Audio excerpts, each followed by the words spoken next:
9월 16일 오늘의 말씀은 창세기 45장 16절에서 28절입니다.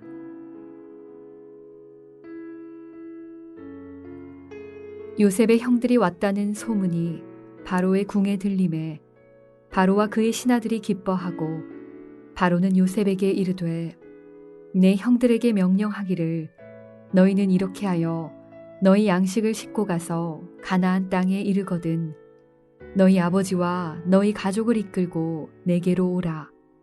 내가 너희에게 애굽의 좋은 땅을 주리니 너희가 나라의 기름진 것을 먹으리라. 이제 명령을 받았으니 이렇게 하라. 너희는 애굽 땅에서 수레를 가져다가 너희 자녀와 아내를 태우고 너희 아버지를 모셔오라. 또 너희의 기구를 아끼지 말라. 온 애굽 땅에 좋은 것이 너희 것임이니라.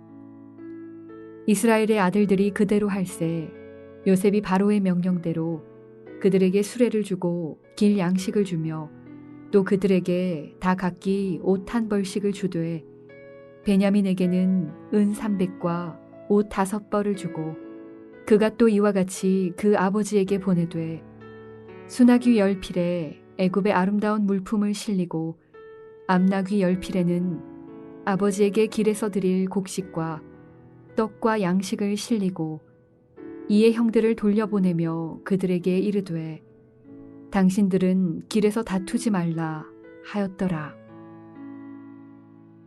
그들이 애굽에서 올라와 가나안 땅으로 들어가서 아버지 야곱에게 이르러 알리어 이르되 요셉이 지금까지 살아있어 애굽 땅 총리가 되었더이다. 야곱이 그들의 말을 믿지 못하여 어리둥절하더니 그들이 또 요셉이 자기들에게 부탁한 모든 말로 그에게 말하매 그들의 아버지 야곱은 요셉이 자기를 태우려고 보낸 수레를 보고서야 기운이 소생한지라. 이스라엘이 이르되 조카도다. 내 아들 요셉이 지금까지 살아있으니 내가 죽기 전에 가서 그를 보리라 하니라.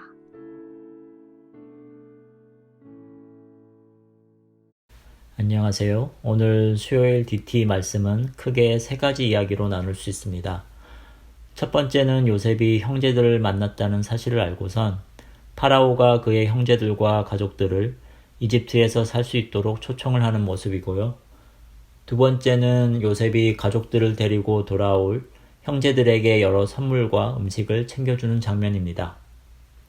세 번째로는 야곱이 이집트로부터 가나안으로 돌아온 아들들에게서 오래전 죽은 줄로만 알았던 요셉이 살아있고 이집트의 총리가 되었다는 소식을 듣는 모습입니다. 먼저 첫 번째 이야기부터 보시면 파라오가 다른 민족인 요셉의 형제들에게 호의를 베푸는 것을 볼 수 있습니다. 이 본문을 읽었을 때 사실 저는 별다른 메시지를 받지 못했습니다. 하지만 참고될 만한 다른 글들을 읽어보고 다시 본문을 읽어보았습니다. 나눌 수 있는 주제들이 여러 가지가 있었는데요. 그중 제 마음에 와닿았고 현재 우리가 처해 있는 상황에서 고민해 봐야 할 것이 있어서 나누고자 합니다. 7년의 기근을 미리 준비해서 이집트를 재난에서 구한 요셉. 그런 그의 가족이기에 파라오가 요셉의 친족에 대해 호의를 베푸는 것은 너무나 당연해 보입니다. 하지만 아무리 흉년을 준비했지만 2년은 이미 지났고 남은 5년을 버텨야 하는데 적지 않은 수의 이민족들을 받아들이는 것은 자국의 부담이 될 수 있습니다. 당시 이집트 사람들은 다른 민족과 겸상도 하지 않는 전통이 있었다고 합니다. 지금으로 비교하면 문화가 너무 달라 기존 사회와 동화되지 않고 시간이 지나면 그 수가 불어 쉽게 풀어질 수 없는 문제가 발생될 가능성이 있는 난민들을 받아들이는 국가의 경우와 비슷하다고 생각됩니다. 이러한 사회적인 문제들을 우리는 뉴스에서 종종 접하지 않습니까?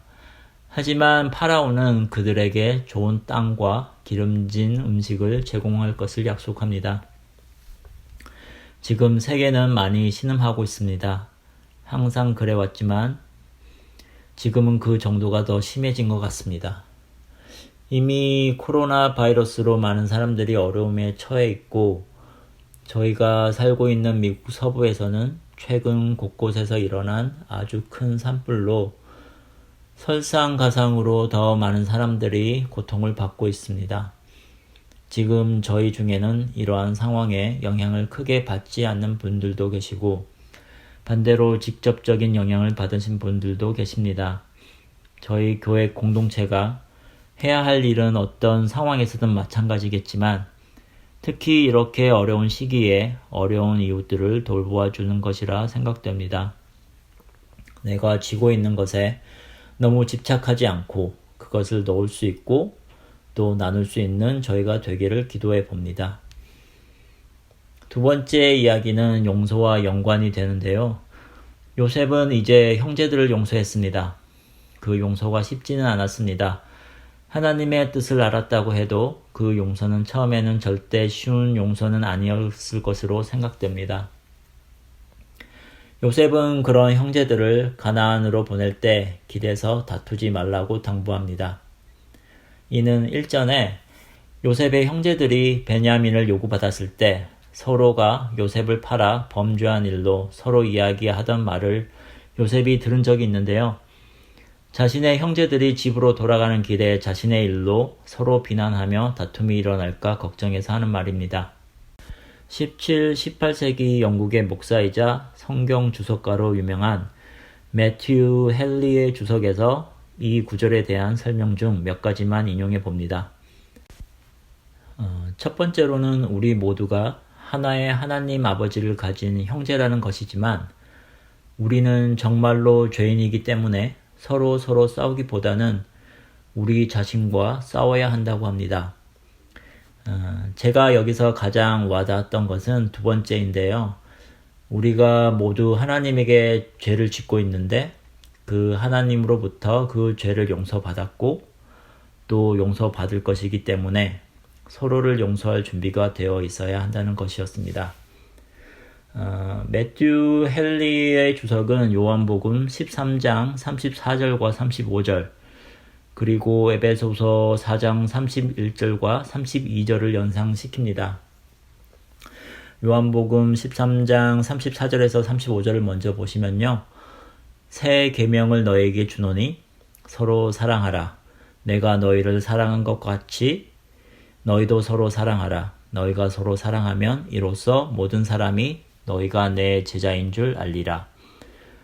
계속해서 에베소서 4장 31절에서 32절 말씀을 보시겠습니다. 너희는 모든 악독과 노함과 분냄과 떠드는 것과 회방하는 것을 모든 악의와 함께 버리고 서로 인자하게 하며 불쌍히 여기며 서로 용서하기를 하나님이 그리스도 안에서 너희를 용서하심과 같이 하라. 내가 사소한 다툼이나 아니면 마음속에 일어나는 시기나 거슬림 때문에 내 주변 사람을 마음속으로라도 비판하거나 싫어하고 있지는 않습니까? 이러한 마음이 든다면 그 사람을 위해 한 번이라도 더 기도하기를 원합니다. 처음에는 잘 되지 않겠지만 노력을 한번 해보며 기도해 보았으면 좋겠습니다. 오늘의 본문 마지막 이야기는 죽은 줄로만 알았던 요셉이 살아있음을, 그것도 이집트의 총리가 되었음을 전해 듣는 야곱의 이야기입니다. 정말이지 믿을 수 없는 놀라운 소식입니다. 야곱은 처음에는 믿지 않았습니다. 하지만 요셉이 한 말을 모두 전해 듣고 그가 보낸 수레를 본 후에 그의 기운, 즉 그의 영이 소생했다고 기록되어 있습니다. 늙고 힘이 빠졌고 굶어 죽어갈 위기에 처한 야곱은 족하다, it is enough 라고 말하면서 결국 그것을 믿습니다. 그리고 죽기 전에 가서 그를 보리라 라고 이야기합니다. 죽어가는 우리의 영에 복음이 전해졌습니다. 복음은 믿기 힘든 것이라고 합니다. 하지만 그것을 듣고 여러 가지 다른 방식으로 우리는 그 복음을 봅니다. 그리고 우리는 이렇게 말하고 싶습니다. 그것으로 충분합니다. 우리의 영을 살리는 것은 예수의 복음입니다. 그리고 그를 보러 가야 하겠습니다. 기도하시겠습니다. 우리가 아직 죄인 되었을 때에 그리스도께서 우리를 위하여 죽으심으로 하나님께서 우리에게 자기의 사랑을 확증하셨느니라. 그 확증된 사랑을 깨닫기를 원하고 우리의 죄를 가늠하지 못할 정도의 큰 은혜로서 용서받는 것을 잊지 않고 내가 용서하지 못하는 것을 용서할 수 있도록 도와주세요. 이처럼 어려운 시기에 주변을 더 돌아볼 수 있도록 기도합니다. 오늘도 작고 연약하며 쉽게 쓰러지는 우리를 붙잡아 주시고 이러한 우리의 기도를 들어주시는 주님께 간구합니다. 이 모든 말씀 예수님의 이름으로 기도드렸습니다. 아멘.